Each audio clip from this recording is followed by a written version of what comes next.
बिस्मिल्लाहिर्रहमानिर्रहीम। अस्सलाम वालेकुम नाज़रीन, आप देख रहे हैं प्रोग्राम कड़वी बात और मैं हूँ ज़ुल्फ़िकार मीर।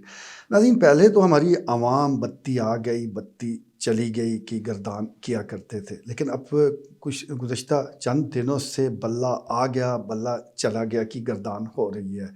आज ये ताज़ा तरीन खबर आ रही है कि पेशावर के हाई कोर्ट के डिवीज़न बेंच ने बिलाखिर फिर बल्ला का इंतखाबी निशान पाकिस्तान तहरीक इंसाफ को वापस कर दिया है। ये एक अच्छी खबर है तहरीक इंसाफ के लिए, लेकिन साथ साथ बुरी खबरें भी उनका पीछा नहीं छोड़ पा रही। यानी उनके जो बानी चेयरमैन है इमरान खान, उनके कागजात नामजदगी हर जगह से मुस्तरद हो चुके हैं। इसका मतलब ये है कि फ़िल वक्त वो इंतखाबात में हिस्सा नहीं ले सकते। इसी तरह दीगर और कई इलाकों से जो बड़े उनके लीडर हैं वो इंतखाबी सियासत से आउट हो चुके हैं। जहाँ तक ज़िला चकवाल के 2 हलकों का ताल्लुक है तो यहाँ पर भी हल्का NA-59 में चौधरी परवेज़ इलाही, उनकी एहलिया कैसरा इलाही की अपील भी डिवीज़न बेंच ने मुस्तरद कर दी है। इसका मतलब ये है कि अब उनके पास सुप्रीम कोर्ट ऑफ पाकिस्तान का ही ऑप्शन बचा है, वहाँ से उनको रिलीफ मिलता है या नहीं। और अगर ये इलेक्शन चौधरी परवेज़ इलाही के फैमिली से के बग़ैर ये इलेक्शन होता है तो फिर मुकाबला कैसा होगा, किसके दरमियान होगा?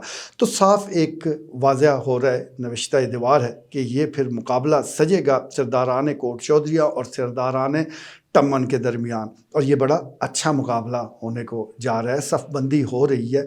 लाहौर यात्रा भी इसी सिलसिले की एक कड़ी है कि ज़रा जो विंग्स हैं उनको मजबूत किया जाए। यानी NA-59 पर जो कैंडिडेट तकड़ा है तो फिर साथ साथ हल्का PP-22 और 23 के लिए भी वो कैंडिडेट होने चाहिए जो तगड़ा मुकाबला करने की सलाहियत रखते हो। तो आखिरी मुशावरत का अमल जारी है, क्योंकि अब वो कहते हैं कि वक्त का मुकाबला सख्त। दोनों जमातों को यानी नून लीग को और तहरीक इंसाफ को पता है कि अब फैसले करने का वक्त आ पहुंचा है। तहरीक इंसाफ टिकटों की तकसीम के हवाले से कल फैसला करने जा रही है। कल देखते हैं कि किसको टिकट मिलता है और किसको नहीं। लेकिन दूसरी तरफ नून लीग की टिकटों की जो तकसीम है वो ज़्यादा दिलचस्प है, उसका ज़्यादा बेकरारी के साथ इंतज़ार किया जा रहा है।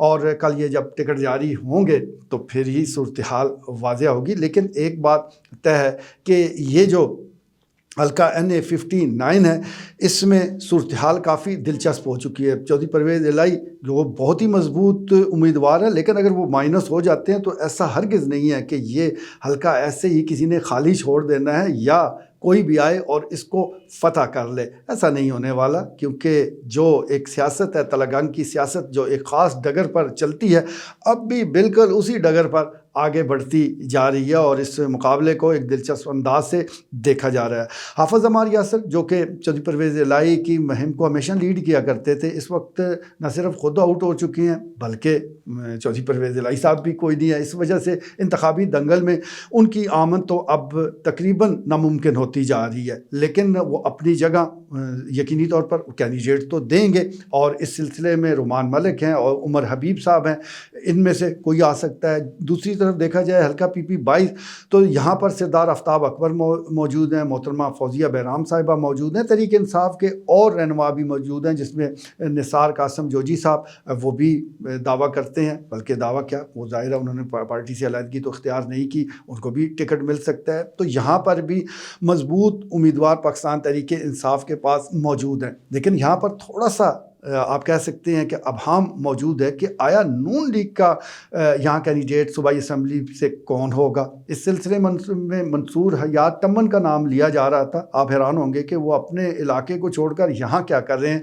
तो एक एडजस्टमेंट के लिए उनको ये ऑफ़र दी गई थी, बल्कि उन्होंने इसको संजीदगी से लिया, इंतखाबी मुहिम भी शुरू कर दी थी। लेकिन फिर तीनों उम्मीदवारान यानी NA-59 फिर हल्का PP-22 और 23 ये शायद इस तरह कम्बिनेशन नहीं बन पा रहा, इसीलिए फिर से सफ़बंदी करने की कोशिश की जा रही है। तो इस सिलसिले में अगर मंसूर हयात टम्मन यहाँ हल्का PP-22 में नहीं है तो फिर कौन होगा?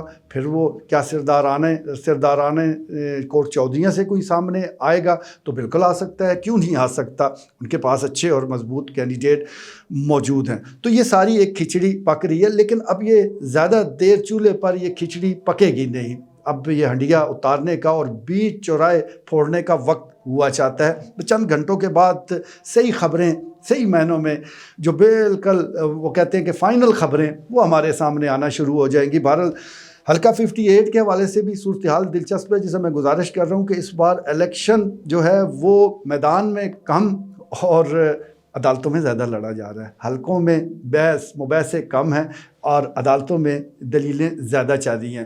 تو جہاں پر یہ ہم دیکھ رہے تھے کہ حلقہ 58 میں جو پاکستان تحریک انصاف کے امیدوار ہیں چودھری ایاز امیر، وہ اپنی الیکشن مہم کو اب سکون کے ساتھ آگے بڑھانے کی کوشش کر رہے تھے، لیکن پھر ایک طرف سے آواز آئی ہے کہ ایاز امیر حاضر ہوں، یعنی division bench Lahore high court کے ڈویژن بینچ میں ان کو پھر طلب کر لیا گیا ہے، کیونکہ ان کے خلاف درخواست دائر کر دی گئی ہے، اپیل دائر ہوئی ہے کہ جو اپیلیٹ ٹریبونل نے فیصلہ دیا ہے وہ درست نہیں ہے۔ اب دیکھتے ہیں کہ کل اس اپیل پر کیا فیصلہ آتا ہے۔ تو یہ صورتحال آپ کہہ سکتے ہیں کہ اس وقت انتخابات کی بس کچھ ایسی ہے۔ تلنگانہ میں دیگر اور جماعتوں کے حوالے سے بھی ہم ضرور بات کریں گے، خاص طور پر پاکستان پیپلز پارٹی کا ذکر کرتے ہیں۔ وہاں سے خالدہ بلوچ صاحبہ متحرک سیاسی کارکن ہیں، وہ پاکستان پیپلز پارٹی کی طرف سے الیکشن میں حصہ لیں گی۔ دیگر اور امیدوار بھی موجود ہیں، لیکن یہ کس حد تک ووٹ حاصل کرتے ہیں یہ سب سے اہم سوال ہے، اور